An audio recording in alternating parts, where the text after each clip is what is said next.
વલાઓ મનન કરીશું યાકૂબનો પત્ર 1 અધ્યાય 5મી કલમથી. જો તમારામાં કોઈ વ્યક્તિને બુદ્ધિની કમી હોય તો પરમેશ્વર પાસે તે માંગે કે જે ઠપકો આપ્યા વગર સર્વને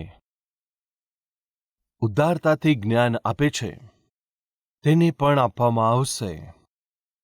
પરંતુ તે વિશ્વાસથી માંગે અને કંઈ પણ સંદેહ ના લાવે, પરંતુ વિશ્વાસથી તે માંગે, મનમાં કોઈ શંકા ના રાખે, સંદેહ ના રાખે.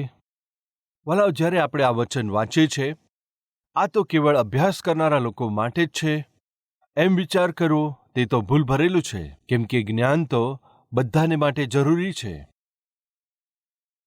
જો કોઈ મૂર્ખતાપૂર્વક વાત કરે તો લોકો તેને શું કહે છે? તેને બિલકુલ બુદ્ધિ નથી. આસાનીથી આવું બોલી જાય છે. શું કહે છે? તેને કોઈ બુદ્ધિ નથી. કામ કરવાની જગ્યાએ જો તમે જ્ઞાનથી કામ ના કરો તો લોકો તમને કહેશે, બુદ્ધિ વાપર. તમે જે કંઈ કામ કરતા હોય તે કામ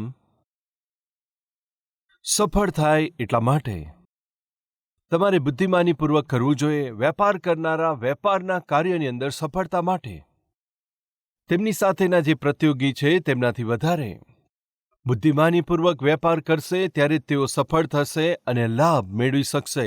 બાઇબલ જણાવે છે, એક ગૃહિણીને જો પોતાના ઘરનું નિર્માણ કરવું હોય તો તેને બુદ્ધિ જોઈએ. પતિઓને માટે બાઇબલમાં લખવામાં આવ્યું છે, હે પતિઓ, તમે બુદ્ધિમાનીપૂર્વક પોતાની પત્ની સાથે વ્યવહાર રાખો. એક પતિને પોતાના પરિવારમાં ઘરનું નિર્માણ કરવું હોય તો બુદ્ધિની જરૂર છે. એક ગૃહિણીને પરિવારના નિર્માણ માટે બુદ્ધિ જરૂરી છે. નોકરી કરનાર વ્યક્તિએ નોકરીમાં નામ કમાવવું હોય તો તેના માટે બુદ્ધિ જોઈએ. વેપાર કરનારા વ્યક્તિને બુદ્ધિ જોઈએ. જો વિદ્યાર્થીઓએ પરીક્ષામાં સફળ થવું હોય તો પરિશ્રમ કરવો પડે. પરીક્ષાના 10 દિવસ બાકી હોય ત્યારે મહેનત કરવા બેસે તો શું સફળતા મળે? ઘણા બધા બાળકો છેલ્લા 15 દિવસ અથવા 10 દિવસ બાકી હોય ત્યારે ખૂબ મહેનત કરતા હોય છે. આપણા બાઇબલમાં પરમેશ્વર એક સરસ વાત જણાવે છે. શું તમારામાંથી કોઈને જ્ઞાનની કમી છે? તો મારી પાસે માંગો, હું ઉદારતાથી તમને આપીશ. બહાર ઘણા બધા શોપિંગ મોલ છે. તમે કોઈ પણ શોપિંગ મોલમાં જઈને મને આઈએએસ ઓફિસરમાં રહેલી બુદ્ધિ જે છે તે જોઈએ છે, આપશે? એક કુશળ પોલીસ ઓફિસરની બુદ્ધિ જોઈએ તો આપશે? ડોક્ટરના જેવું જ્ઞાન જોઈએ છે એમ કહેવાથી આપશે? હા, પોલીસની વર્દી જોઈએ તો કોઈ જગ્યાએ મળી જશે. ડોક્ટરનો ડ્રેસ જોઈએ તો કોઈ જગ્યાએ તમને મળી જશે. વકીલનો ડ્રેસ જોઈએ છે, કોઈ સ્થાને તમને મળશે.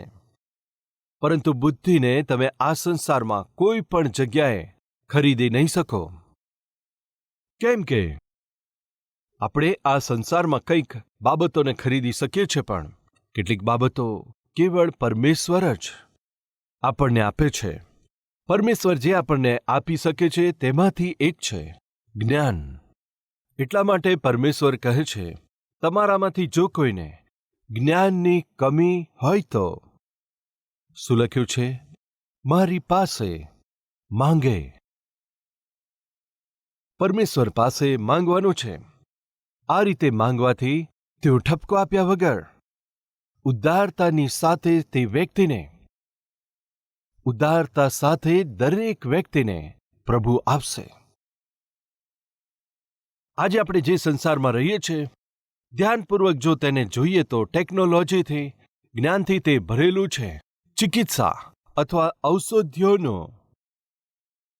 જે વિજ્ઞાન, જો તમે ધ્યાનપૂર્વક જોશો તો આ સંસારની અંદર જે કંઈ શોધખોળ થયેલી છે તેમાંથી ઘણા બધા શોધખોળો વિશે પરમેશ્વરના જે બાળકો છે તેમણે જે શોધખોળ કરી છે, આ વિષયને કૃપા કરીને ભૂલશો નહીં. પ્રભુમાં વિનંતી કરું છું. વલાઓ, એક દિવસે એક વ્યક્તિ જે પરમેશ્વર પર વિશ્વાસ નહોતા કરતા, બસમાં યાત્રા કરતા હતા. તેમની બાજુમાં બેઠેલા વ્યક્તિ હાથમાં બાઇબલ લઈને બેઠા હતા. આ રીતે હાથમાં બાઇબલ લઈને યાત્રા કરતા સમયે જે વ્યક્તિ પરમેશ્વર પર વિશ્વાસ નહોતા કરતા, એ વ્યક્તિએ બાઇબલ પકડીને બેઠેલા વ્યક્તિને જોઈને પૂછ્યું, કેમ? તમે પરમેશ્વર પર વિશ્વાસ કરો છો? પૂછવાથી તેમણે કહ્યું, હા. જો આજે આપણે છે તો આપણે પરમેશ્વરનું સર્જન છે એવો હું વિશ્વાસ કરું છું. જો આપણને બનાવવામાં આવ્યા છે તો મનુષ્યની સૃષ્ટિ કરનાર પરમેશ્વર છે એવો વિશ્વાસ કરું છું. અરે રહેવા દો સર, આજે વિજ્ઞાન આટલી બધી તરક્કી પામ્યું છે એવા દિવસોમાં તમે ક્યાં પરમેશ્વર અને વિશ્વાસની વાત કરો છો? ખરેખર તમને બુદ્ધિ નથી. વાસ્તવમાં આ સંસારમાં કોઈ પરમેશ્વર નથી. આ તો કેવળ કેટલાક લોકોએ સ્થાપિત કરેલી ધાર્મિક શ્રદ્ધા જ છે. ઘણા સમય સુધી વિવાદ કરતા રહ્યા. જેમણે બાઇબલ પકડ્યું હતું તે વ્યક્તિ કહ્યું, ભાઈ, હું તમારી સાથે થોડી વાર વધુ વાત કરવા માંગુ છું, પરંતુ મારું સ્ટોપેજ આવી ગયું છે એટલે ઉતરવા માંગુ છું. પણ જો તમે પરમેશ્વર વિશે વધુ જાણવા માંગતા હોય તો મારી સાથે સંપર્ક કરજો.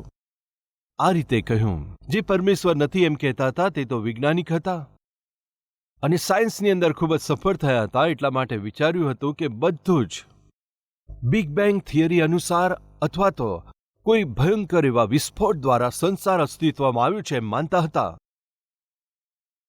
તેઓ બંને વાત કરતા હતા. આ બાઇબલ પકડીને બેઠેલા વ્યક્તિ હવે ઉતરીને જતા સમયે તેની પાસે જે વિઝિટિંગ કાર્ડ હતું તે આ વ્યક્તિને આપીને, ક્યારેક સમય મળે તો આવીને મળજો, આપણે બેસીને વાત કરીશું, એમ કહીને તે ચાલ્યા ગયા.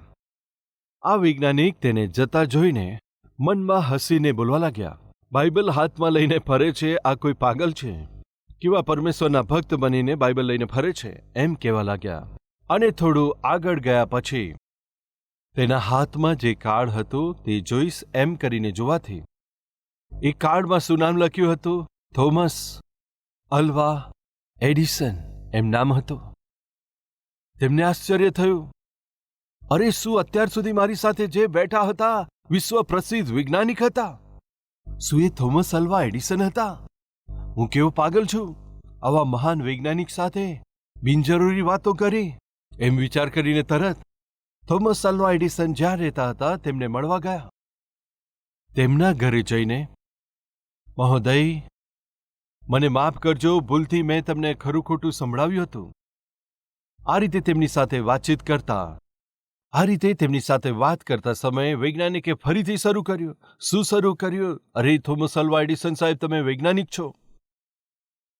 તમારા જેવા બુદ્ધિશાળી વ્યક્તિ પરમેશ્વર છે અને પરમેશ્વરે બધું બનાવ્યું છે, આ પ્રમાણે દાવો કરવો મને ખૂબ પરેશાની થાય છે. અરે, શા માટે પરેશાન થાવ છો? અરે, પરમેશ્વરે શું બધું બનાવ્યું? શું કોઈ પરમેશ્વરને બતાવી શકે?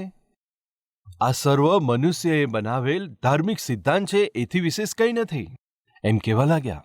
એટલામાં થોમસ અલ્વા એડિસન સાયન્સની લેબોરેટરીમાં જવા લાગ્યા. આ પણ તેમની પાછળ ગયા. ત્યાં આગળ જતા તેમણે લેબોરેટરીમાં ઘણી બધી બાબતો બનાવી હતી. ઘણી બધી વસ્તુઓ અને યંત્રો ત્યાં મૂકેલા હતા. તેમણે બનાવેલી વસ્તુઓ ત્યાં આગળ હતી. વૈજ્ઞાનિક કહેવા લાગ્યા, થોમસ અલ્વા એડિસનજી, ખરેખર તમે બલ્બની શોધ કેવી રીતે કરી શક્યા? તમે શોધ કરેલ એ બલ્બ દ્વારા આખો સંસાર પ્રકાશ પામ્યો છે. તમે બલ્બની શોધ કેવી રીતે કરી? એમ પૂછવાથી થોમસ અલ્વા એડિસને જવાબ આપ્યો, બલ્બની શોધ શું મેં કરી છે? હા, તમે જ કરી છે ને? ના ભાઈ, મેં નથી કરી. બલ્બની શોધ મેં નથી કરી. એવું શા માટે કહો છો? તમે તો બલ્બની શોધ કરી છે. ના જી, મેં નથી કરી. મેં નથી શોધ કરી. તો કોણે શોધ કરી છે? એ તો બસ એક વિસ્ફોટ થયો, એ વિસ્ફોટમાંથી બલ્બ બહાર આવી ગયો. અરે થોમસજી, આ શું કહો છો? બોમ્બ ફોડવાથી બલ્બ બહાર આવી જાય, એવું શા માટે કહો છો? આ બલ્બના શોધક તો તમે જ છો. એમ કહેવાથી, ના ભાઈ, હું સાચું કહું છું. એક ભારે વિસ્ફોટ થયો ને ત્યારે બલ્બ બહાર આવી ગયો. ત્યારે વૈજ્ઞાનિકે કહ્યું, તમે જાણી જોઈને મજાક કરો છો? અરે ના જી. અને તેમણે કહ્યું, બલ્બની શોધ મેં નથી કરી એમ કહેવાથી તમે માનતા નથી, કેમ કે તે બલ્બને બનાવનાર કોઈ હોવા જોઈએ. એટલા માટે હું પણ વિશ્વાસ કરું છું, જો હું છું તો મારું સર્જન કરનાર કોઈને કોઈ પરમેશ્વર હશે. એ સૃષ્ટિ કરતા વગર જે પ્રમાણે હું નથી, જેમ હું ના બની શકું એમ બલ્બ પણ ના બની શકે. પુષ્કળ બુદ્ધિ હોય તો પણ શો લાભ? એ બુદ્ધિ સૃષ્ટિ કરતા પરમેશ્વર કોણ છે તેની ઓળખ તમને ના કરાવે તો.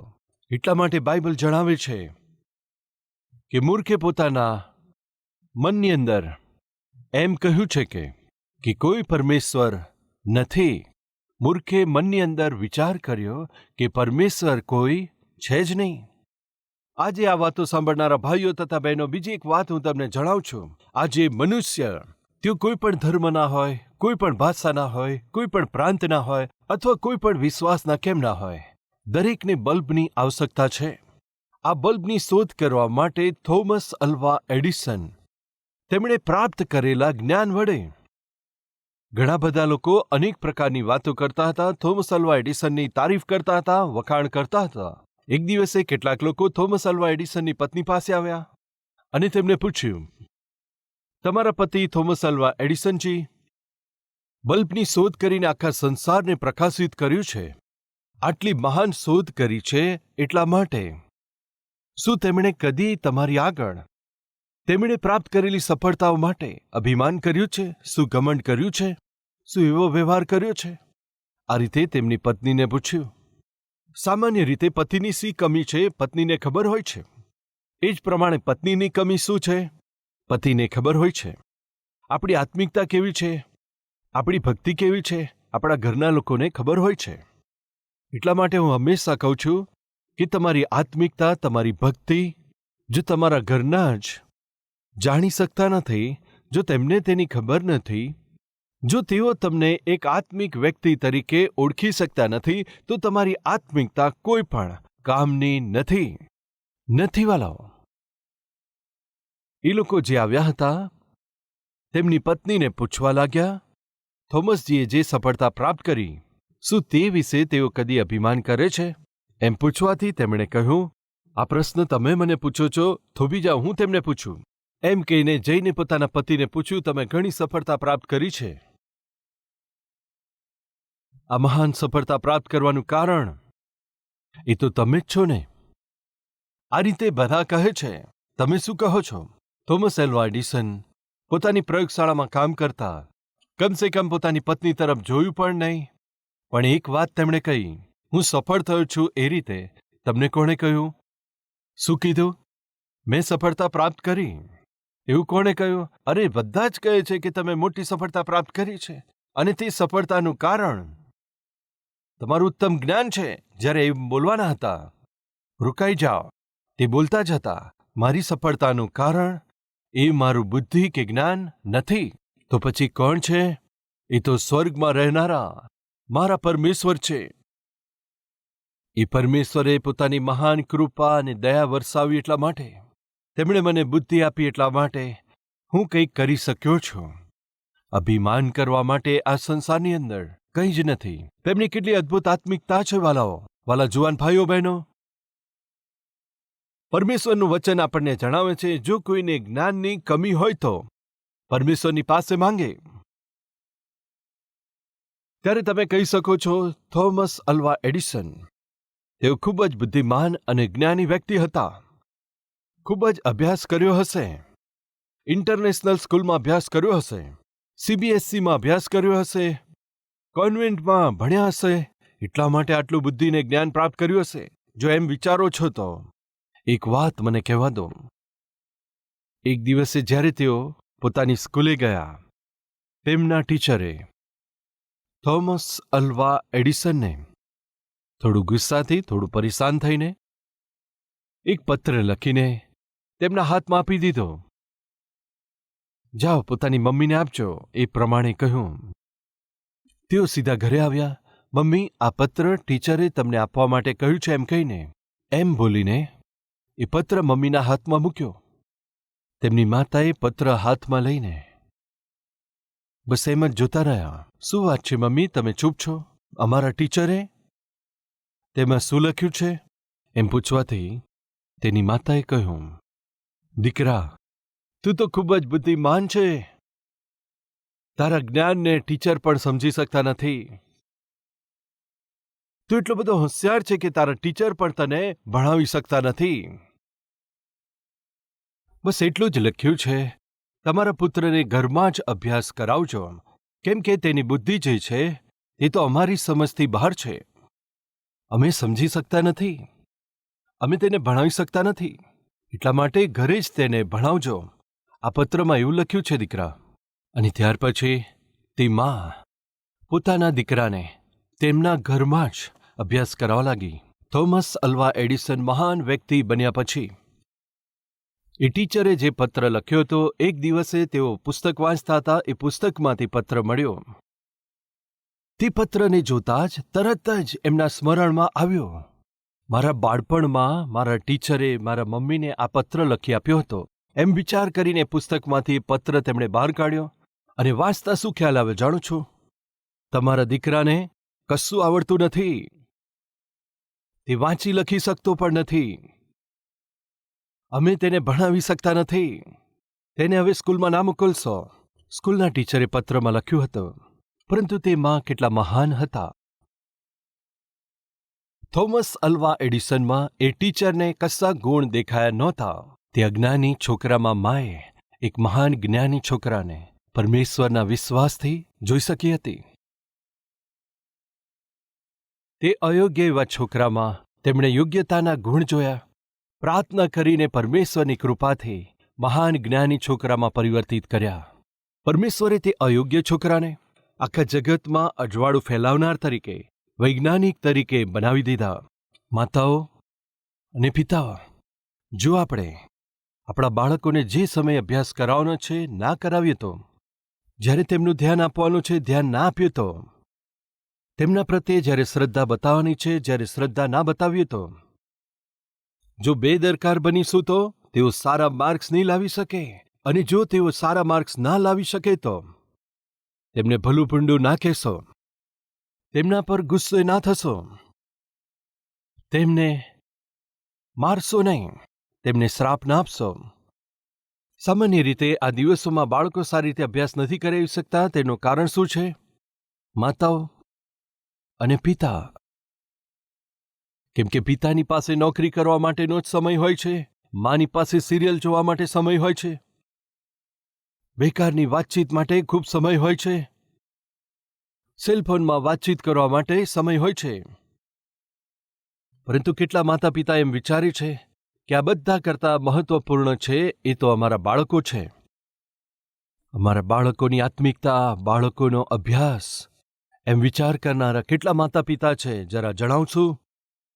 બાળકો પ્રત્યે પ્રેમ રાખીને તેને અભ્યાસ કરાવનારા, તેમની પાસે બેસીને શીખવાડનારા કેટલા છે? જો તમે નોકરી માટે, વેપારને માટે બહાર સવારથી જઈને પરિવારને માટે પોષણ લાવનાર પિતા તરીકે છો તો પિતા માટે કદાચ સંભવ ના બની શકે તો પણ તમારા પરિવારને માટે, તમારા સંતાનોને માટે પ્રાર્થના કરનાર પિતા તરીકે તેમની સાથે બેસીને તેમને થોડો અભ્યાસ કરાવવાની જવાબદારી પણ તમારી છે. ઘણા માતા પિતા એમ કહે છે અમારા બાળકો સારી રીતે ભણતા નથી, ખૂબ જ ઓછા માર્ક્સ લાવે છે. આ રીતે કહેવાથી તેઓ ખૂબ જ દુઃખી થાય છે. અમારા બાળકોના અભ્યાસ વિશે અમે બીજાને બતાવી નથી શકતા. તેઓ શું અભ્યાસ કરે છે એમ પૂછતા અમે ગર્વથી કહી શકતા નથી. તેનું મુખ્ય કારણ જણાવવા દો. જે સમયે ભણાવવાનો હતો તે સમયે અમે ભણાવી ના શક્યા. તેમના પ્રત્યે જે મોહબ્બત, પ્રેમ બતાવવાનો હતો બતાવી નથી શક્યા. સામાન્ય રીતે જો કોઈ બાળક સારી રીતે અભ્યાસ કરે છે તો તેની પાછળ જરૂરથી એના માતા પિતાનો ભાગ જરૂર હોય છે.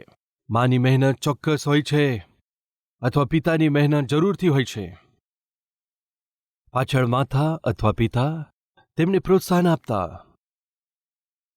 અભ્યાસને માટે સમય અલગ કરીને તેમના પ્રત્યે, તેમના ભવિષ્યને માટે, તેમના કેરિયરને પ્રત્યે ઉત્તમ યોજના રાખનારા માતા અથવા પિતાનો હાથ જરૂરથી જોવા મળે છે. આજે હું પૂછું છું તમારા બાળકો સારી રીતે અભ્યાસ નથી કરતા તો તેની પાછળ કંઈક ને કંઈક તમારી કમજોરી પણ છે, અથવા કંઈક ને કંઈક તમારી જવાબદારીનો અથવા બિનજવાબદારીવાળો વ્યવહાર છે. કાલના દિવસે જો તમારું બાળક પરીક્ષામાં ફેલ થાય છે તો મારું બાળક ફેલ થઈ ગયું છે એમ કહેવા કરતાં પિતા તરીકે હું ફેલ થયો છું, માતા તરીકે હું ફેલ થઈ છું એમ કહેવું તે સારું રહેશે. વાલાઓ, પણ મારો ઉદ્દેશ છે કે તે દિવસ ના આવે, એવા દિવસનો આપણે સામનો ના કરવો પડે. કમસે કમ હવેથી સારી કાળજી રાખી લઈએ. બાળકોને ભણાવવાનો સમય અલગ કરવાથી સારું રહેશે, આશીષ પણ મળશે. એક સેવક તરીકે હું તમને સલાહ આપું છું. વાલા જુવાન ભાઈઓ બહેનો, બની શકે છે તમારા મમ્મી અથવા ડેડી વધારે અભ્યાસ કરેલા ના હોય. તેમનો અભ્યાસ કદાચ ઓછો હોય. તેમનો અભ્યાસ ઓછો હોય, પરંતુ તમે અભ્યાસ કરો તેમાં મદદ ના કરી શકે. હવે તેઓ બરાબર અભ્યાસ નથી કરી શક્યા, પણ તેઓ ચાહે છે કે તમે સારો અભ્યાસ કરી શકો. કદાચ ઘણા બધા કારણ હોઈ શકે કે તેઓ સારો અભ્યાસ ના કરી શક્યા હોય, પણ તેઓ તમને ઉચ્ચ શિક્ષણ આપવા માંગે છે. તે માટે જ તેઓ રાત દિવસ મહેનત કરે છે. તેઓ પોતાના સુખ અને આરામને છોડીને, પોતાના સમયને બગાડીને, તમારી ભલાઈને માટે, તમારા સારા ભવિષ્યને માટે, તમારે માટે તેઓ ખૂબ જ મહેનત કરે છે, તમારી આવશ્યકતાઓ પૂરી કરવા માટે. એટલા માટે કૃપયા વિનંતી કરું છું કે તેમની મહેનત પર તમે ધ્યાન આપો. એમના ગૌરવનું તમે કારણ બની શકો છો. પરીક્ષાઓમાં તમે સફળ બની જાઓ. સફળતા જો તમારે પ્રાપ્ત કરવી હોય તો મહેનત કરવી પડશે. જો મહેનતથી અભ્યાસ કરશો તો તમે ચોક્કસ સફળ થવાના છો. એ સત્યને ભૂલશો નહીં. પ્રભુમાં વિનંતી કરું છું. થોમસ અલ્વા એડિસન એટલા બધા બુદ્ધિમાન નહોતા, પરંતુ તેમ છતાંય માની પ્રાર્થના અને સાથે તે માતાનો અભ્યાસ કરાવવા માટેનું મહેનત અને પરમેશ્વરનો આશીર્વાદ, જેનાથી સંસારમાં પ્રકાશ લઈ આવ્યા. વાલા ભાઈઓ તથા બહેનો, તમે અભ્યાસની અંદર કદાચ પાછળ પડી ગયા હશો, પણ તે ભૂતકાળ છે. આજે તમારું જીવન જો પ્રભુને સોંપશો તો મારા પ્રભુ તમારા જીવનમાં બદલાણ લાવી શકે છે. એક મહાન સફળતા પ્રભુ આપી શકે છે. જો તમે વિશ્વાસ કરીને પોતાનું જીવન પ્રભુને સોંપશો તો 10th ક્લાસની એક્ઝામમાં સફળ થવું, ડિગ્રીમાં સફળ થવું, આ સર્વ તમે મનની અંદર ચાહો છો. અથવા તમારી સ્કૂલની અંદર સારા માર્ક્સ લાવવા છે એવી ઈચ્છા રાખો છો. પરમેશ્વર તે તમને આપી શકે છે. પરંતુ તેનાથી વધારે પરમેશ્વર શું ચાહે છે જાણો છો? તેમના સંતાન તરીકે તમે જીવો. પ્રભુના દીકરા દીકરી તરીકે તમે જીવો. વાલા માતા પિતા, તમે ચાહો છો મારો દીકરો પાસ થાય, મારી દીકરી પાસ થાય, પરંતુ માતા પિતા તરીકે તમે ફેલ થાવ છો. પિતાના રૂપમાં તમે ફેલ થાવ છો. ત્યાં તમે પાસ થાવ પરમેશ્વર ચાહે છે. આત્મિક સ્ત્રી અથવા પુરુષ તરીકે ફેલ થાવ છો, ત્યાં તમારે પાસ થવાનું છે. પરમેશ્વર ચાહે છે. એ માતાઓ પિતાઓ, આવો આપણે સાથે મળીને આ સમયે પ્રાર્થનાની અંદર સહભાગી થઈએ. આપણ સર્વને જ્ઞાનની જરૂર છે. આવો સાથે મળીને પ્રાર્થના કરીશું.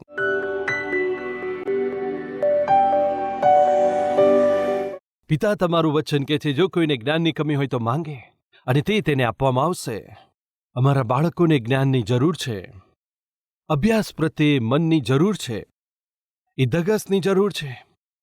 એ વિશ્વાસની જરૂર છે. સફળતા પ્રાપ્ત કરવાની એ ઈચ્છાની જરૂર છે. તે પૂરી પાડજો પિતા. અમારા સંદેહને દૂર કરજો. અમારા સમયને જે બગાડે છે તે બાબતોને અમારાથી દૂર કરો. અભ્યાસને, આત્મિક જીવનને બગાડનાર મિત્રોને પણ અમારાથી દૂર કરજો. તમારા પ્રત્યે ભય ભક્તિથી જીવી શકાય તેવું મન આપજો. તમને અમે ખુશ કરી શકીએ તેવું મન અમને આપજો પિતા. હું મારા માતા પિતાને માટે ગર્વનું કારણ બની શકું. બાળકોમાં એવી ઈચ્છા આપજો. આજે પ્રાર્થનામાં જે લોકો સહભાગી થયા છે, દરેક વ્યક્તિના જીવનની અંદર તેઓ પ્રાર્થનામાં જીવનની અંદર આગળ વધી શકે થવા દેજો. તેમની પરીક્ષાઓમાં તેમને સફળ બનાવજો. દરેક કષ્ટોને દૂર કરજો. દરેક બીમારીથી સાજા કરજો. પિતા, તેમના દરેક મહેનતનો યોગ્ય બદલો તેમને આપજો. અમારી મંડળીઓને આશીષિત કરજો. મંડળીના પરિવારોને આશીષિત કરજો. અમારા બાળકો પર દયા કરજો. અમારા અપરાધોને, ભૂલોને ક્ષમા કરજો. નવા વ્યક્તિ તરીકે અમને બદલી નાખજો. નવું જીવન આપજો. નવા વ્યક્તિ તરીકે અમને બનાવો. પિતા, અમને સારું જ્ઞાન આપો. અભ્યાસની અંદર પ્રગતિ પામી શકે, આત્મિક જીવનમાં પ્રગતિ પામે. આશીષિત કરજો. અમારા પર દયા કરજો. દરેક પર કૃપા કરજો પિતા. વિશ્વવ્યાપી તમામ મંડળીઓને આશીષિત કરજો. મંડળીઓના તમામ પરિવારોને આશીષિત કરજો. સેવકાઈ કરનારા દરેક સેવકો ઉપર દયા કરજો. સેવા કરનારા બાળકો ઉપર આશીષ આપજો. એ માતા પિતા ઉપર દયા કરજો. આત્મિક રીતે બળવાન બનાવજો. શારીરિક તંદુરસ્તી આપજો. આજે જે પ્રાર્થના કરીએ છીએ તેના ઉત્તરનો જીવનભર અમે સારો અનુભવ કરી શકીએ. જેટલા લોકોએ પોતાનું જીવન તમને સમર્પણ કર્યું છે તે સર્વ પ્રભુ તેમના છેલ્લા શ્વાસ સુધી તમારા સંતાન તરીકે જીવે. જેટલા જુવાન ભાઈઓ તથા બહેનોએ પોતાનું જીવન તમને સોંપ્યું છે તેમની સમગ્ર જુવાનીને તમે સુરક્ષિત રાખજો. તેમના સમગ્ર ભવિષ્યને આશીષિત કરજો, આશીષદાયક બનાવજો. ઈસુના નામથી માંગીએ છીએ પિતા, આમેન.